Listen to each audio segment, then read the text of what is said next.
Good morning बच्चों। आज मैं फिर एक नए क्वेश्चन के साथ आपके समक्ष हाजिर हूँ। आज का क्वेश्चन है कि बौद्ध धर्म के प्रचार प्रसार की व्याख्या करें। अगर किसी भी धर्म का प्रचार प्रसार होता है तो उसमें कुछ ऐसी बातें होती हैं जो लोगों को अपनी ओर आकर्षित करती हैं, तभी वह धर्म का क्या होता है, प्रचार प्रसार हो सकता है।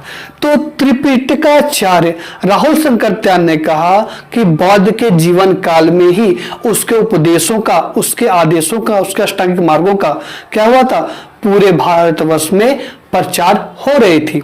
अगर देखा जाए तो आपके कन्याकुमारी से लेकर के हिमालय तक, या कहा जाए तो आपके विंध्याचल से हिमालय तक, इसके पूरे देशों में क्या होती, इसके उपदेशों की प्रचार प्रसार हो चुका था। गौतम बुद्ध ने जब पहला प्रवचन सारनाथ में दिया था, उसी समय से ही लोगों के मन मस्तिष्क में आ चुके थे गौतम बुद्ध। और गौतम बुद्ध ने अपने जो धर्मचक्र परिवर्तन जो कहलाया, जो पहला उन्होंने एक प्रवचन दिया था, उसमें लोगों को जागृत करने की ठान ली थी।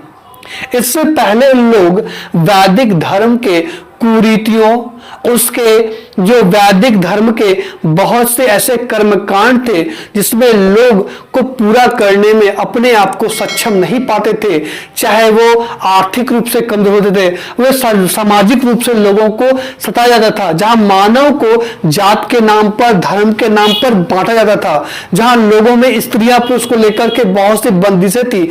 इन बंदिशों से छुटकारा पाने के लिए लोगों ने धर्म आपके क्या बनाया, बौद्ध धर्म को अपनाया, जहां लोगों को समाज से जोड़ने की एक विधि बताई, जिसका प्रचार खुले तौर पर किया गया। यहां तक कहा जाता है कि गौतम बुद्ध ने अपने उपदेशों के द्वारा लोगों को जागृत किया, एक नए जीवन जीने के लिए लोगों को प्रेरित किया। जहां लोग वैदिक धर्मों के बोझ तले दबे थे, वहीं बौद्ध धर्म ने एक साधारण धर्म के द्वारा लोगों को जोड़ने का काम किया। इसमें किसी प्रकार की कोई बंदिशें, कोई पाबंदी नहीं थी, चाहे वो जात के नाम पर, धर्म के नाम पर, स्त्री पुरुष के नाम पर, किसी प्रकार की कोई पाबंदी नहीं होने के कारण से इसका प्रचार प्रसार लोगों के माध्यम से किया। यह प्रचार प्रसार इतना ज्यादा हुआ कि यह धर्म क्या हुआ, एक समय ऐसा आया कि संपूर्ण भारतवर्ष में के साथ साथ विदेशों में भी क्या हुआ, इस धर्म को खुले तौर पर मनाया गया।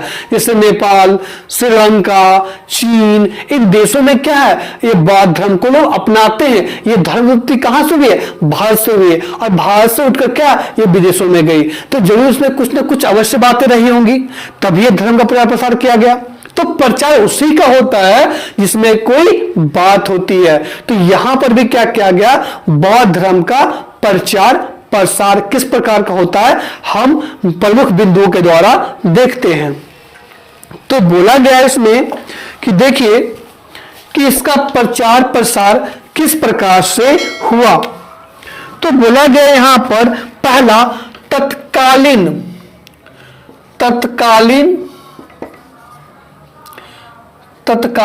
क्या बोला गया है, तत्कालीन धार्मिक स्थिति, तत्कालीन धार्मिक स्थिति, ठीक है, क्या है, तत्कालीन धार्मिक स्थिति, ठीक है। दूसरा क्या बोला गया है इसमें, दूसरा जो पॉइंट बताया गया, बुद्ध का व्यक्तित्व। देखिए व्यक्तित्व बहुत मायने रखता है बच्चों, व्यक्तित्व, पर्सनालिटी, बुद्ध का व्यक्तित्व। तीसरा पॉइंट क्या बताया गया है, सिद्धांतों में व्यावहारिकता, सिद्धांतों की व्यावहारिकता।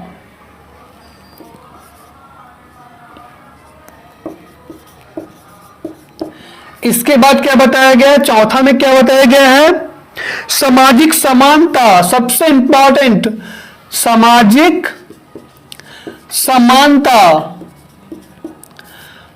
पांचवें में क्या बताया गया है, प्रतिस्पर्धी धर्मों का अभाव, कॉम्पिटिशन, प्रतिस्पर्धी धर्मों का अभाव, ठीक है। छठा बोलते हैं सबसे इंपॉर्टेंट, जन भाषा का प्रयोग, जन भाषा का प्रयोग, ठीक है। ये हो गया छठा। सातवां में बौद्ध संघ का योगदान, देखिए बहुत बड़ा योगदान रहा है इसका भी, बौद्ध संघ का योगदान, बौद्ध संघ का योगदान, ठीक है। उसके बाद देखते हैं हम लोग हैं कि राजकीय संरक्षण, सबसे इंपॉर्टेंट हो गया क्या, राजकीय संरक्षण। देखिए पहला पॉइंट क्या बोल रहा है कि किस प्रकार से प्रचार प्रसार हुआ और क्यों इतना ज्यादा वो फैल गया, ठीक है। तो देखते हैं कि तत्कालीन धार्मिक स्थिति, तो कहने का मतलब है उस समय लोग वैदिक धर्म से पहले ही व्याकुल हुए थे। इसके कर्मकांडों से, इसके निर्णय नीतियों से, ब्राह्मणों के द्वारा लोगों को छल की भावना से पहले ही व्याकुल उठे थे। व्याकुलता ऐसी थी कि लोग इन आडंबरों से बाहर निकालने के लिए नए नए प्रयत्न कर रहे थे। इसी प्रयत्न के बीच आता है क्या, बौद्ध धर्म। एक ऐसी स्थिति जो लोगों को इस धार्मिक व्याकुलता, आडंबर की जंजाल से बाहर निकलना, तो स्थिति लोगों के मन में वैदिक धर्म को लेकर के बहुत सी ऐसी बातें आ चुकी थी जो लोग इस धर्म से लोग धीरे घृणा करना स्टार्ट कर दिए थे। लोगों को धर्म के लिए बहुत सी रीतियों को थोपा गया था, कर्मकांडों के आगोश में लोगों को डाल दिया गया था। लोग मानो कि व्याकुल उठे, छटपटाहट चुके थे, अब कैसे इस धर्म से निकला जाए, क्योंकि लोगों पर नए नए कर जा रहे थे, चाहे वो धर्म के नाम पर हो, चाहे वो यज्ञों के नाम पर हो। कई वर्षों तक ये चला करते थे, उसके लिए अपार धन की खर्च हुआ करती थी। लोग इससे काफी व्याकुल होते थे, लोग अपनी मानसिक शक्ति खो चुके थे। तो लोगों की स्थिति थी इस धर्म से बाहर निकलना। स्थिति से ही क्या हुआ, इस धर्म उसी समय उसी स्थिति में क्या आया, बौद्ध धर्म आया और लोगों ने तहे दिल से बौद्ध धर्म को अपनाया, जहां लोगों ने जात पात कर्म कांडों से छुटकारा पाया। और इस धर्म में लोगों को समाज से समाज को जोड़ने, लोगों को लोगों से जोड़ने की बातें और कर्म कांडों की यहां अवहेलना की गई है। ये क्या है, आपके बौद्ध धर्म। दूसरा है बुद्ध का व्यक्तित्व। स्वयं भगवान बुद्ध की एक ऐसे व्यक्तित्व थे जो लोग उनको देखते ही, उसके मुखमंडल में चमक को देखते ही लोग उनकी ओर आकर्षित, उनके वाणी से मानो मोतियों से बाहर निकल आया हो। लग रहा हो कि उनके बातों में ही लोगों के मन मस्तिष्क को अपनी ओर आकर्षित कर लिया हो। लग रहा हो उनकी बातों से, उनकी मधुर वाणियों से लोगों के मन मस्तिष्क के द्वार खोल दिए गए हो, लोगों में एक नए जीवन की चेतना जगा दिए गए हो।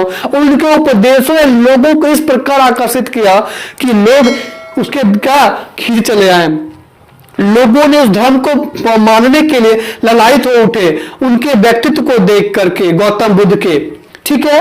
तीसरा बोला गया सिद्धांतों में होता, गौतम बुद्ध के सिद्धांतों में व्यवहारिकता, लोगों को परोपकार करने की, अच्छे कर्म करने की, बड़ों को सम्मान करने की, इस प्रकार की व्यवहारिकता दिखाई गई कि लोगों जो चाह रहे थे, शायद वो जो सपने में देखा करते थे उसे साक्षात मिल गया हो। असल मानो कि जैसे कि जैसे कि हम क्या बोलते हैं, वैदिक धर्मों से बाहर निकलने प्रयत्न कर रहे हो और जैसे हमारे कोई हाथ खींचकर बाहर निकल रहा हो, ऐसी व्यवहारिकता जो लोगों को अच्छे कर्म की ओर डालता है, लोगों मानव की व्यवहारिकता पर ध्यान देता है। यहाँ पर जात पात को एक पाप माना जा रहा है, यहाँ पर पाप पुण्य के चक्कर में नहीं आते हैं लोग, कर्म कांड से बाहर निकलने के लिए अपने आप को व्याकुल हो उठते हैं। तो वैसी स्थिति में इस धर्म की व्यवहारिकता, लोगों को परोपकारी की व्यवहारिकता, सबसे बड़ी है परोपकार की व्यवहारिकता ने लोगों को इस धर्म की ओर खींच चला है। तीसरा है क्या, सामाजिक समानता। सामाजिक समानता का मतलब क्या, लोगों के धर्म के नाम पर, जात के नाम पर, स्त्री पुरुष के नाम पर ये जो भेदभाव था, इस भेदभाव में क्या था कि इस भेदभाव ने लोगों को, वैदिक धर्म के लोगों को व्याकुल उठा था।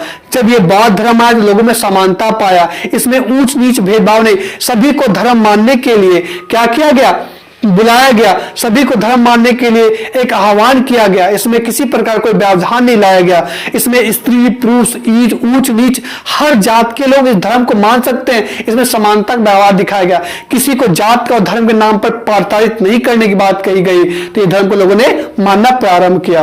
अब आता है क्या, प्रतिस्पर्धी धर्मों का अभाव। उसमें केवल वैदिक धर्म था, इसके अलावा कोई भी धर्म नहीं था, और पहले ही लोग वैदिक धर्म से व्याकुल उठे थे, और उस समय एक ही धर्म था, बौद्ध धर्म। लोगों पर ऑप्शन कम था, लोगों के पास ऑप्शन कम था, और देखा कि एक ऐसा वैदिक धर्म के बाद एक ऐसा ये धर्म है जो लोगों को समाज से जोड़ने का काम कर रहा है। प्रतिस्पर्धी दौर होने कारण ना होने कारण से लोगों ने एक ही धर्म मिला, वो मिला बौद्ध धर्म, जो सबसे ज्यादा प्रकाशमय हो चुका था। इसकी प्रकाश पुंज जो है पूरे एशिया को, पूरे विश्व को चमका रही थी, लोगों में नई भावना, नई चेतना जगा रही थी। तो लोगों ने क्या किया, इस धर्म को माना, क्योंकि इसके धर्म के जो एक विरोध में कोई भी धर्म नहीं थे। उसमें जो थे, आपके कहने का मतलब आपके जो वैदिक धर्म थे, वैदिक धर्म से लोग पहले ही व्याकुल उठे थे। लोग पहले कर्मकांड चक्कर में फंस करके अपने आप को इस जाल से छुटकारा पाना चाह रहे थे। तो लोगों ने क्या किया, यहां पर बौद्ध धर्म को अपनाया। तीसरा, जन भाषा का प्रयोग। यहां पर बौद्ध के प्रचार करने के लिए पाली भाषा का प्रयोग किया गया, जो वहां की जन साधारण की भाषा थी, जो लोग समझते थे।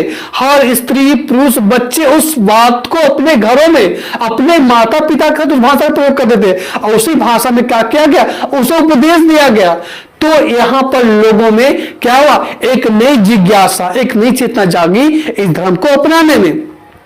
जब हम लोगों को खुद उसके भाषा में बात करेंगे तो लोग उससे क्या होते हैं, अधिक आकर्षित होते हैं, और उसे समझ में अधिक आती है। अगर वो हिंदी बोलने वाले हिंदी भाषी हैं, उसे हम बांग्ला में समझाएंगे तो आकर्षित नहीं होंगे। अगर वो अंग्रेजी में समझाएंगे, आकर्षित नहीं होंगे। अगर वो बांग्ला भाषी को बांग्ला में समझाएंगे, अगर हिंदी भाषी को हिंदी में समझाएंगे, या आज खोटा भाषा का लोग है उसे खोटे भाषा में समझाएंगे, तो क्या होगा, उसके मस्तिष्क में अधिक जोर पड़ेगा और उस चीज को ज्यादा वो अपनाएगा। सबसे बड़ा कारण था यहाँ का जन भाषा, जो जन साधारण की भाषा थी, पाली। उस भाषा में बौद्धवाद का प्रचार प्रसार करवाया गया।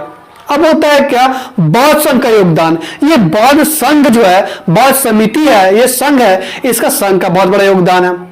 तो इस संघ में जितने भी संत लोग थे, इनका हर एक मतलब जगह जगह घूम करके लोगों को जागृत करता था। गांव, शहर, देश विदेश घूम घूम करके क्या क्या प्रचार प्रसार किया, लोगों को इस धर्म के बारे में बताया, उसकी सकारात्मक पहलुओं को जगाया, सकारात्मक बातों को बता करके लोगों को इस धर्म की ओर क्या क्या आकर्षित करवाया। लोगों को इस समाज में जोड़ने के लिए, समानता प्रदान करने के लिए, एक मानवता लाने के लिए इस समाज में जोड़ने को कहा। जहां एक और वैदिक धर्म में स्त्री पुरुष में जो अंतर था, या जात पात को लेकर लोगों को प्रताड़ित करने की जो विधि थी, उससे कई हटकर लोगों को एक नए धर्म में जागृत किया। वो था क्या, बौद्ध धर्म। तो यहां पर जो बौद्ध संघ थे, बौद्ध संघ के लोगों ने क्या किया, खुले तौर पर प्रचार प्रसार करना प्रारंभ किया। अपने कर्मों के बल पर लोगों ने इस धर्म को लोगों समक्ष पहुंचाया। ठीक है, अब आता है क्या, राजकीय संरक्षण। इस समय सम्राट अशोक की बात मान लें, या कनिष्क की बात मान लें, या आप कहने का मतलब है बहुत से जो योद्धा हैं, बहुत से मगध में, खास करके मगध की बात करते हैं तो एक नाम जो है हम लोग कभी नहीं भूल सकते हैं, सम्राट अशोक। इसके काल में बौद्ध धर्म सबसे अधिक फैला। इसको राक्षस राज्य के संरक्षण दिया गया, राज्य का धर्म बताया गया, लोगों से अपील की गई कि इस धर्म को मानिए, इस धर्म को मानते हैं, इस अष्टांगिक मार्ग को मानते हैं, सिद्धांतों को मानते हैं, तो निसंदेह आप मोक्ष की प्राप्ति होंगे। तो राजकीय संरक्षण सबसे इंपॉर्टेंट यहां बोला गया है। वहां राजाओं के द्वारा अपने प्रजाओं के समक्ष इस धर्म को मानने के लिए अपील की गई, और राजा की बात कौन नहीं मानता, कौन स्वीकार नहीं करता। तो यहां पर राजा की बातों को मानकर, राजधर्म मान करके अशोक बोले, या आप कह सकते हो कि इसके बाद जो कनिष्क आए उन्हें बौद्ध धर्म को अपनाया था। ऐसे इस प्रकार से बहुत से राजाओं ने इस बौद्ध धर्म को अपनाया और बौद्ध धर्म को मान करके अपने राजकीय धर्म बनाया। और ये राजकीय धर्म के कारण क्या बना, ये बौद्ध धर्म के बहुत अधिक प्रचार प्रसार करने का एक मार्ग बना। तो बच्चों, ये अगर क्वेश्चन आपको समझ में आया होगा तो आप इसमें कुछ कमेंट में लिख के बताएं कि हमें और किस प्रकार सुधार करनी चाहिए। और अगर आपको ये वीडियो अच्छा लगा होगा तो लाइक, शेयर और सब्सक्राइब जरूर करें, और अपने दोस्तों तक ये वीडियो पहुंचाएं ताकि वो भी इस लाभ का फायदा उठा सके। धन्यवाद।